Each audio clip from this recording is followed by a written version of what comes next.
If you will, be taking your Bibles and turning to the New Testament book of Galatians chapter 1. Galatians chapter 1.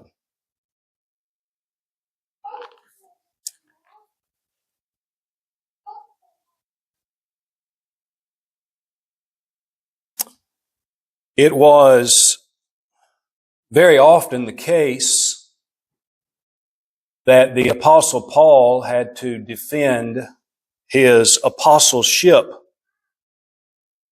wherein some, even false teachers and false brethren, were claiming that he was not a real, true, genuine apostle, like Peter was, or like John was, or like James was, and the others. But Paul made it crystal clear in 2 Corinthians 11 verse 5 that he was not at all inferior to the most eminent apostles. In the book of Galatians, in particular chapters 1 and 2, Paul spent a great deal of time defending his apostleship. And so we're going to discuss that just for a few moments this morning by way of introduction to what we're going to be looking at in Galatians chapter 2 and verse 9. Galatians 2 and verse 9 will be the key text for our lesson, but we need to get the background of that to more fully appreciate what Paul said there in verse 9 of Galatians 2. But let's just start in Galatians chapter 1, verse 1, where it says, Paul, an apostle. Now notice what is said next. Not from men, nor through man, but through Jesus Christ and God the Father who raised him from the dead. So immediately, at the outset of this letter to the church of Galatia, Paul is defending his apostleship. He said, I am an apostle, but it's not from men or from any one particular man, but it is through Jesus Christ and God the Father that I am an apostle. Now, if we skip on down to verse 11, Paul would say this. He says, I make known to you, brethren, that the gospel which was preached by me is not according to man. For I neither received it from man, nor was I taught it, but it came through the revelation of Jesus Christ. That is how Paul was an apostle and how he preached the gospel directly from heaven. No one taught it to him. He did not receive the gospel from any man, such as another apostle, maybe Peter or John. He says, no, that is not the case at all, but by revelation of Jesus Christ is how I have received the gospel and the gospel of which I preach. Now, if we come down a few more verses 15 and 16, Paul would say this, but when it pleased God, who separated me from my mother's womb and called me through His grace to reveal His Son in me, that I might preach Him among the Gentiles, I did not immediately confer with flesh and blood. Flesh and blood is simply an expression that means a person or a human being, a man. He did not confer with anyone about the gospel that he preached, which again is him defending his apostleship as being true and genuine and directly from the Lord Himself. There was not any man involved in that, in him becoming an apostle. He was a true, real, genuine apostle, just like all the other apostles. Again, going back to 2 Corinthians 11 verse 5, where he says, I'm not at all inferior to the most eminent or chiefest apostles. Now, as we come down to Galatians chapter 2, we want to spend the rest of our time in this chapter, especially the first few verses as we get down to verse 9, which will be the key scripture that we're going to focus on. But let's just begin here in verse 1 of Galatians chapter 2. He says, then after 14 years, Paul says, I went up again to Jerusalem. And by the way, this is when you put all the information on Paul's travels together and him going to Jerusalem, this would be him arriving in Jerusalem, which was his third visit after his conversion to Christ in Acts chapter 9. But he says, after 14 years, I went up again to Jerusalem with Barnabas, and also took Titus with me. So he said in verse 2 that he went up by revelation. That's important. How did Paul go up to Jerusalem? He said he went up by revelation, which means that God instructed him to go to Jerusalem. Well, what did Paul do when he arrived in Jerusalem? Well, verse 2 tells us. Again, he says, I went up by revelation and communicated to them that gospel which I preach among the Gentiles, but privately to those who were of reputation, lest by any means I might run or had run in vain. All right, now let's just make sure we understand what Paul is saying here.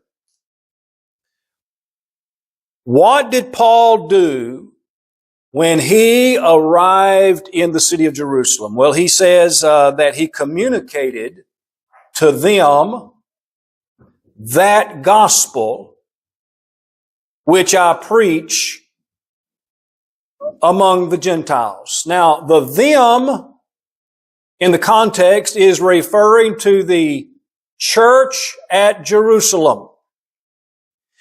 And by the way, what Paul is saying here in Galatians chapter 2 is exactly parallel to the account in Acts chapter 15. Now, we don't have the time to look at Acts chapter 15, but you need to understand that what Paul is speaking about here in Galatians 2 is exactly what we read about in Acts chapter 15 when he was in Jerusalem. Now, let me just say this about what we do find in Acts chapter 15. Acts chapter 15 verse 1 says that some brethren had went to the city of Antioch, and they were saying that those Gentile Christians needed to be circumcised and keep the law of Moses in order to be saved. These were false brethren, and Paul's going to talk about those here in Galatians 2. So Paul, he travels from Antioch down to Jerusalem to discuss this important matter with the other apostles and with the church there in Jerusalem. How shall we respond to this? How shall we handle this situation? But he says he communicated to them, that is the church, that gospel which I preach among the Gentiles. Now, what that is referring to is Paul and Barnabas and their first missionary journey. We read about that in the book of Acts. You know, they went from city to city preaching the gospel, and many people were converted to Christ. So here he is in Jerusalem, and he's telling them all about this missionary journey.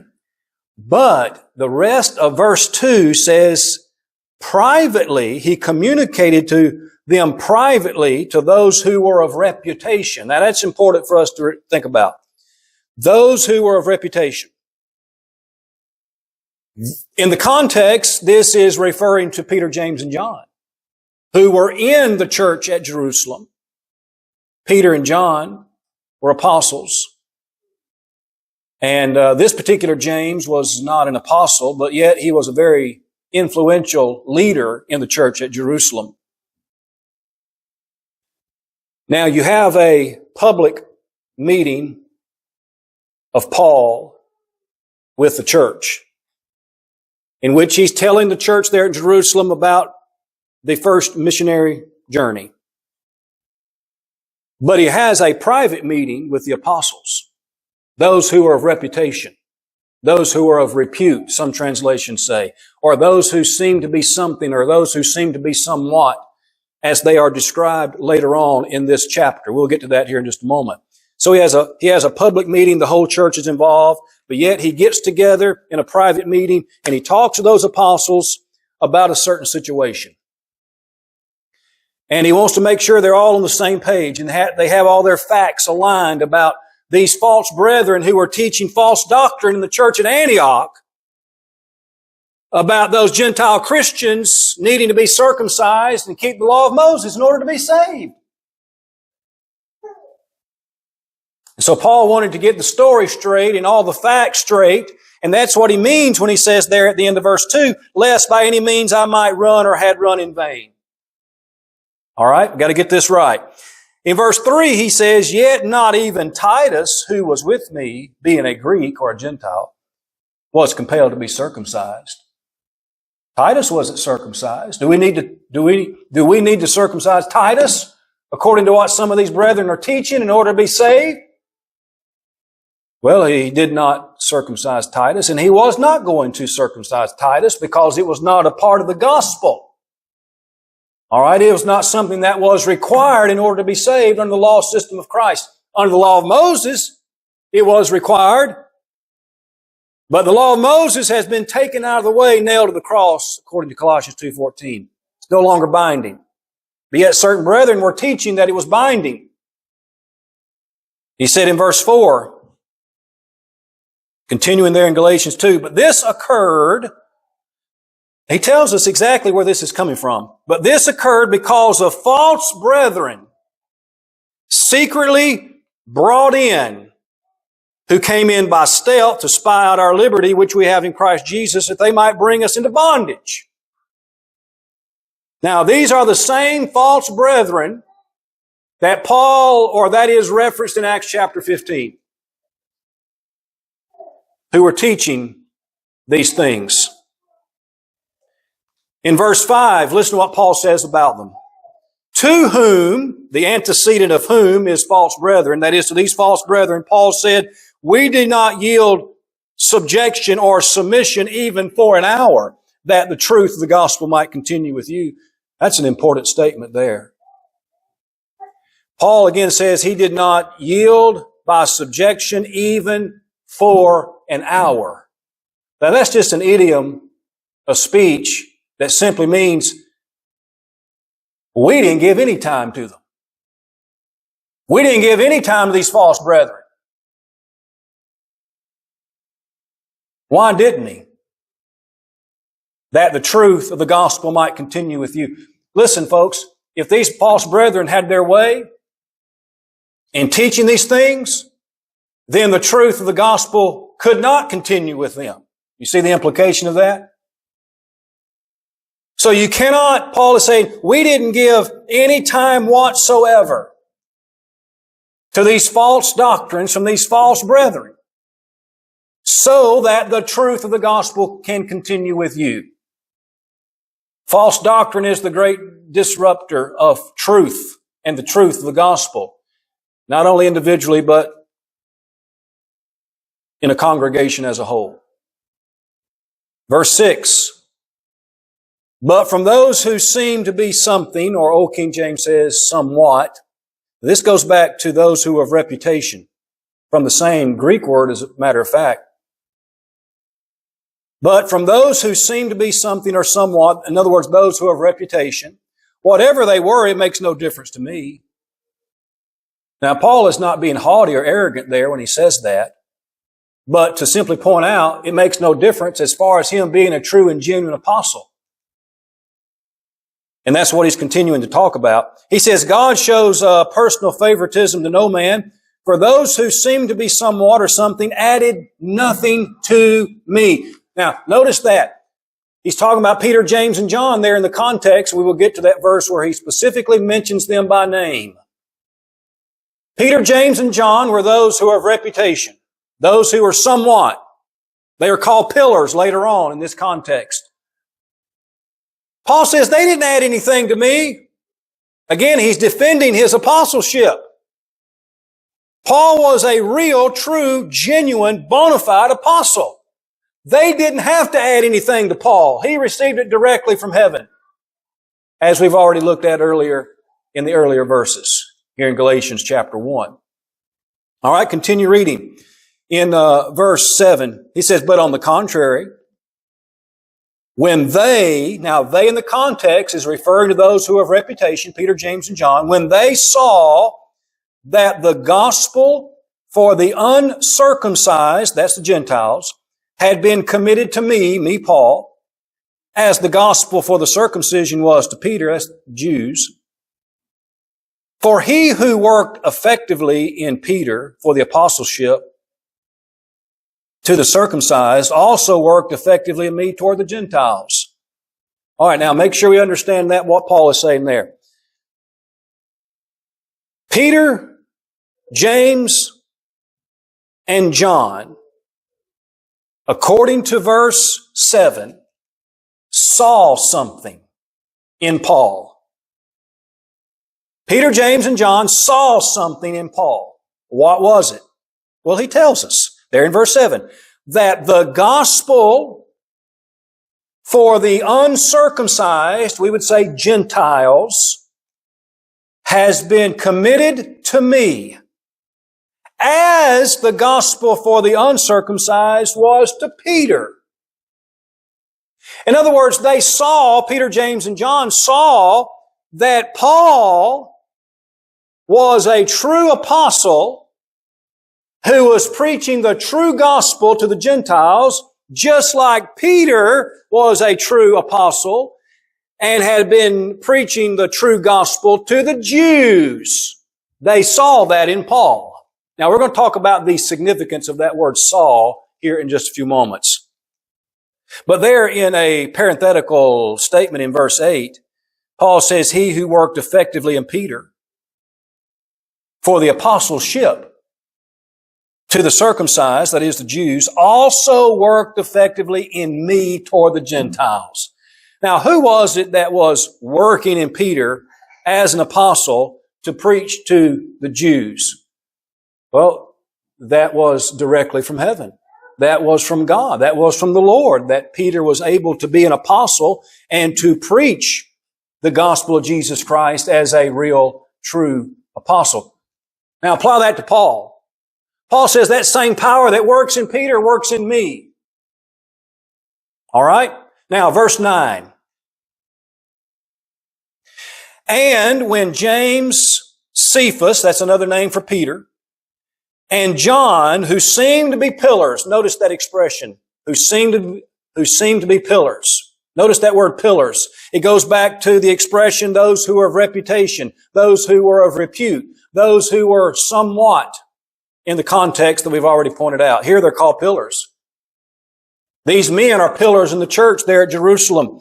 So when James, Peter, and John, who seemed to be pillars, perceived, notice that word perceived. What did they perceive?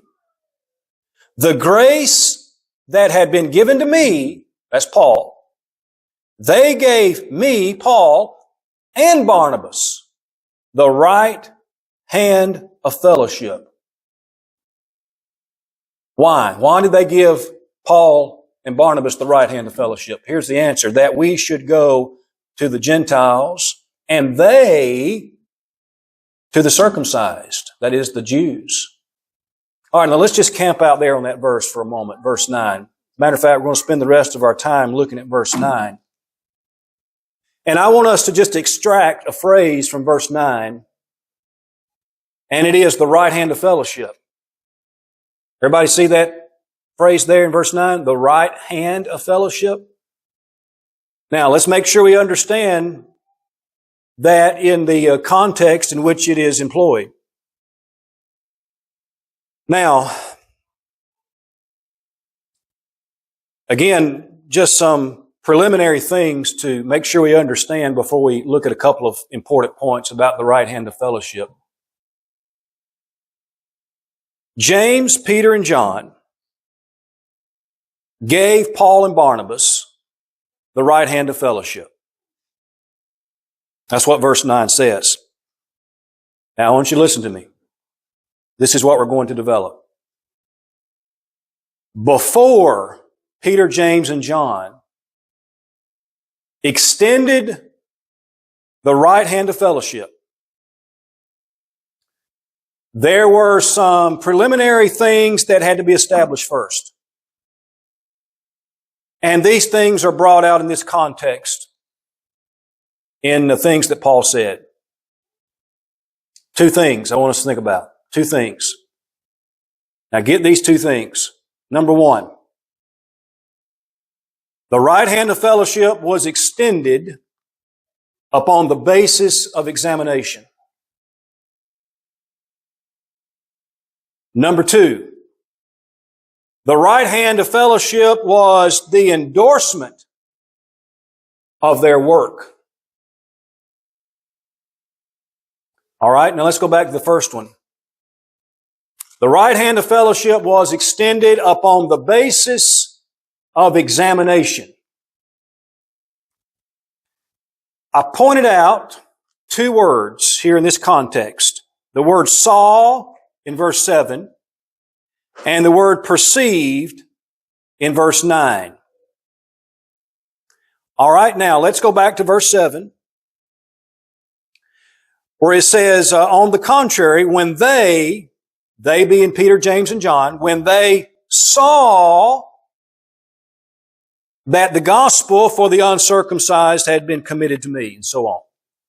So, Peter, James, and John, they saw something. What was it? They saw that the gospel had been committed to Paul. And so that he was a true apostle, just like Peter was. Now, that word saw. The original word is oida, O-I-D-A. It's used a few hundred times in the New Testament. Most of the time, the word is translated as know, K-N-O-W, know. Sometimes the word is translated as see, S-E-E, or saw. Many times, as it is right here in verse 7, it's translated as saw. What does it mean? What does that word oida mean? It basically means to have knowledge of something, to know facts about something. Doesn't necessarily mean you understand the significance or the meaning of those facts, but you know the facts of the situation or a thing or a person. That's the word saw. Now, number two, let's look at the word perceived in verse 9. It says, when James, Cephas, as Peter, and John, who seemed to be pillars, perceived the grace that had been given to me. What did they perceive on the part of Paul?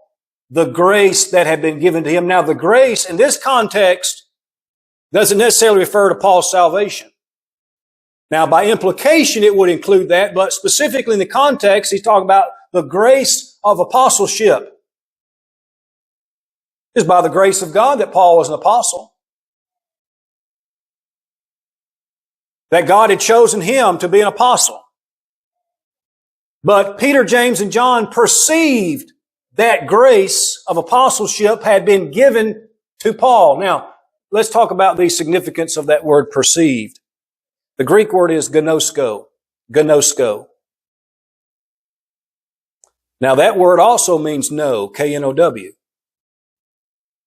Now, what's the difference between oidai and gnosko? I don't want to get too technical, but I think we can understand this. Here's the difference between oidai, translated saw, and the word gnosko, translated perceived. Remember, oidai simply means to know the facts of something. You know the facts of something. Although you may not understand the significance of those facts, you just know the facts. However, the word gnosko, translated perceived in verse 9, means that you realize and you understand the significance of those facts. That's the difference between the two words. Now, the sense of this, let me state it practically, so hopefully we can get it. The sense would be something like this, okay? They recognized the facts about Paul in verse 7. They could see those facts. They could know the facts of the matter. And when they came to understand the significance of those facts, verse 9, perceived, what did they do? They gave to Paul and Barnabas what? The right hand of what? A fellowship. Now, let me just give you an everyday illustration. All right. Now, there is a difference in knowing facts and knowing what those facts mean, right? We deal with this every single day. For example, I might know some facts about my automobile. I might know that a plug wire plugs into a spark plug. I might know that the belt spins, but I don't understand the true significance of those facts, right? Now, you know, if you go in for surgery, heart surgery, you know some facts about what the surgeon is going to do, but you don't truly understand the significance of those facts, or else you'd be the surgeon. So, it's like asking, what does this mean? What does this mean? You ever been in that situation? I mean, here are some facts before you, and you don't know what in the world they mean.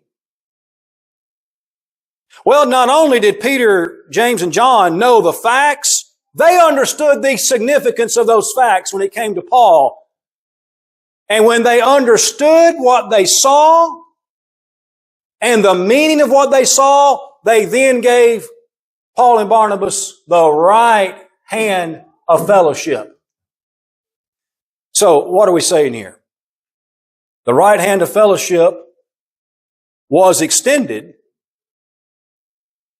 to Paul by Peter, James, and John upon the basis of examination.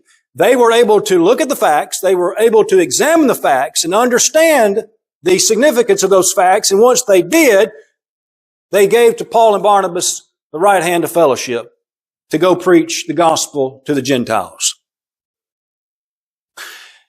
Now, let's just reverse this and look at the antithesis of it.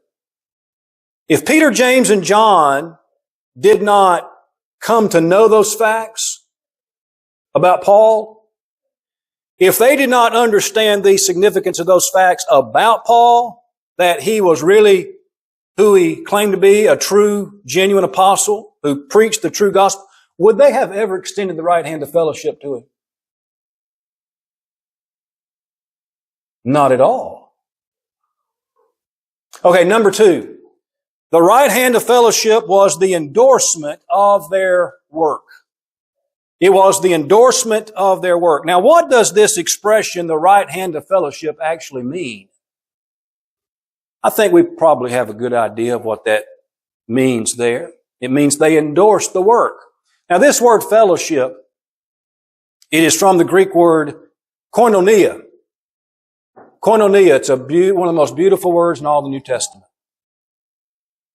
But it basically means joint cooperation or participation. It means to share together in or with something or someone.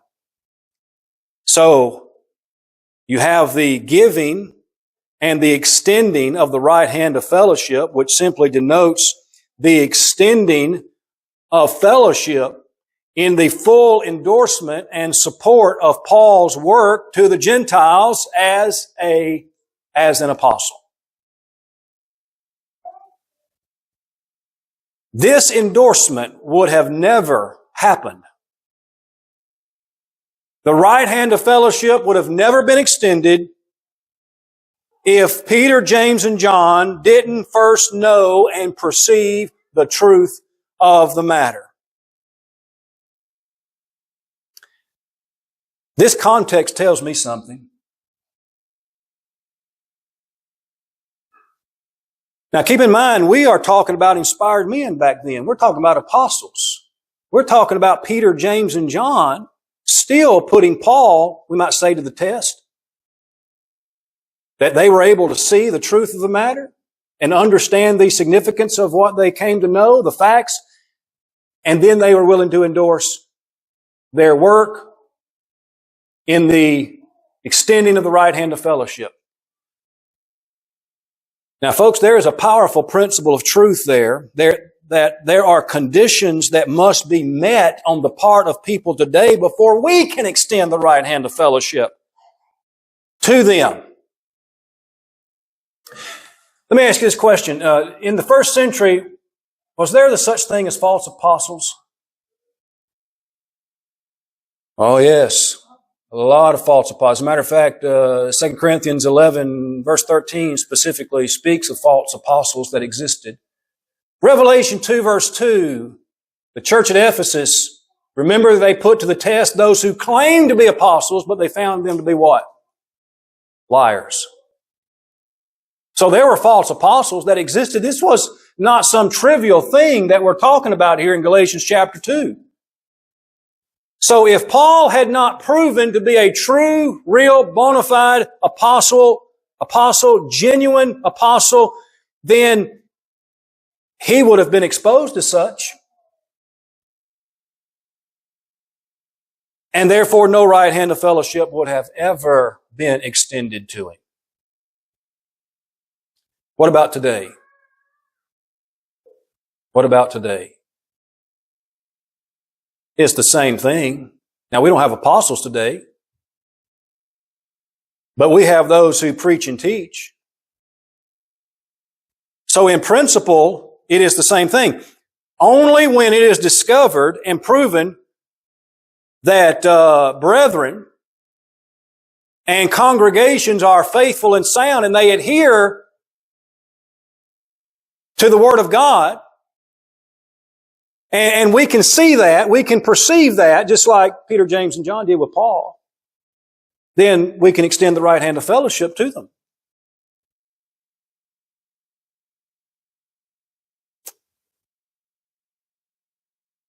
How do we determine?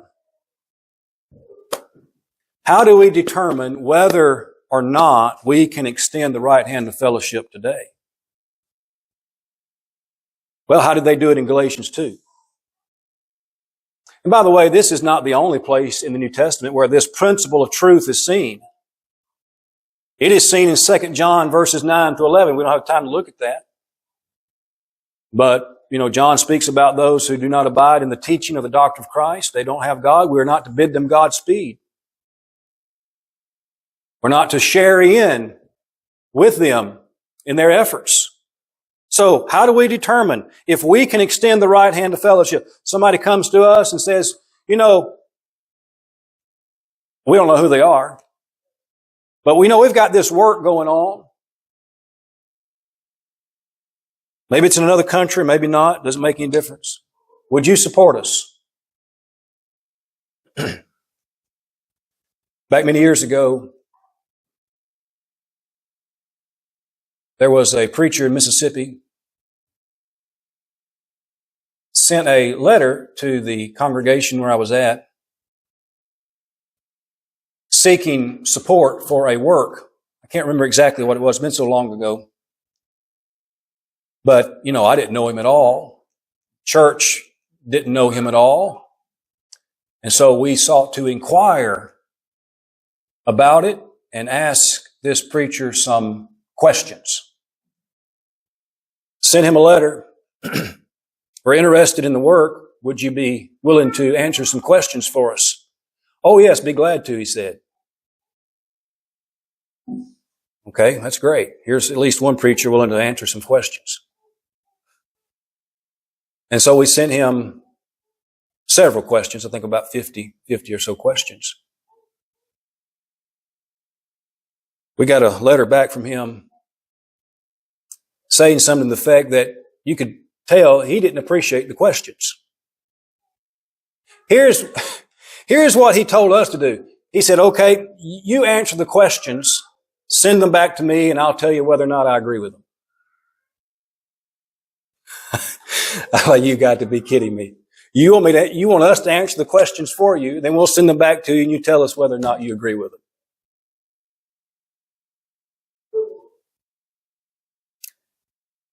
I remember some of the things that he said in that letter to us. You could tell that he was offended by our questioning.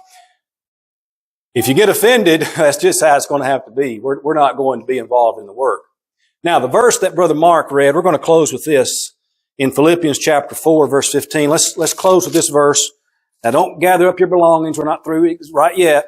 But I want to look at this verse here in Philippians 4, verse 15. It is just a very important verse on fellowship and what constitutes fellowship. Philippians chapter 4, verse 15. Paul says, "Now you Philippians know also that in the beginning of the gospel, when I departed from Macedonia," and that's Paul's talking about, his missionary travels. We read about in the book of Acts.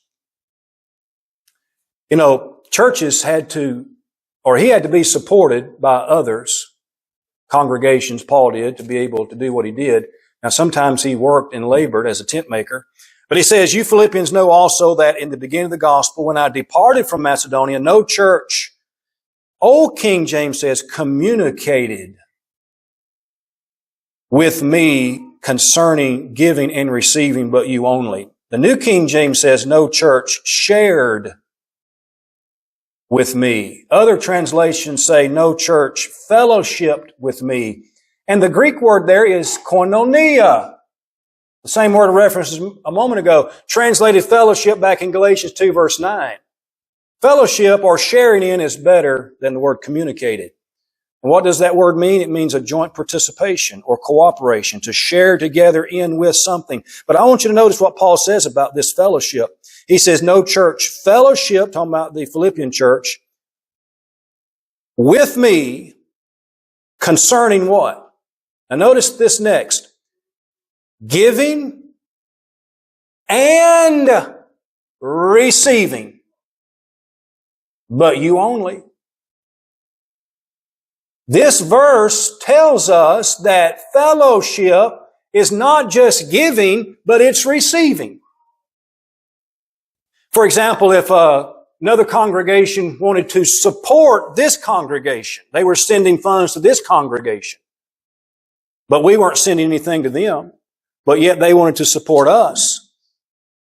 And we receiving those funds, that's fellowship. That's what the verse says. Now, this is a forgotten form of fellowship, sadly, today. That many people only look at fellowship as giving, like if this congregation gave to another work, we readily admit that's fellowship. But fellowship goes the other way too. All right, it is also receiving. Before we accept funds from another congregation, we want to know where you stand. Are you sound and faithful? Because this is a sharing thing here that we're involved in. Any work that a congregation supports, I don't care what it is, you need to know where they stand. And you need to know all the other congregations and brethren that are supporting that work. Because once you support that work, that puts you in fellowship with all them. So, if we want to support a work, and we know that other congregations are also supporting that work, I want to know where those other congregations stand as well. Are they faithful? Are they sound? Or have you involved yourself in fellowshipping unsound, unfaithful congregations? If you do that, and if we support you as well, then that puts us in fellowship with you and the other congregations. You see how that works. Now, that takes a lot of work. Now, I get and understand we're not omniscient. You cannot possibly know every single solitary thing. And you may not know something about a particular work. But I tell you what, it will not be because we haven't done our due diligence and have investigated and have questioned about where they stand and who they are in fellowship with before we extend the right hand of fellowship to them. The right hand of fellowship. The right hand of fellowship. Very, very important that we understand what the Bible teaches along those lines. If you're not a Christian here today, we want to offer the Lord's invitation to you. If you understand and if you know And this goes back to what we just said a moment ago. Not just know facts, but you understand the significance of those facts. That you have to obey the gospel in order to be saved. Get into Christ, to get into His one body, the church, to go to heaven. If you have not done that, this opportunity is extended to you. If you need to study more, please come to us and we will be glad and delighted to study with you.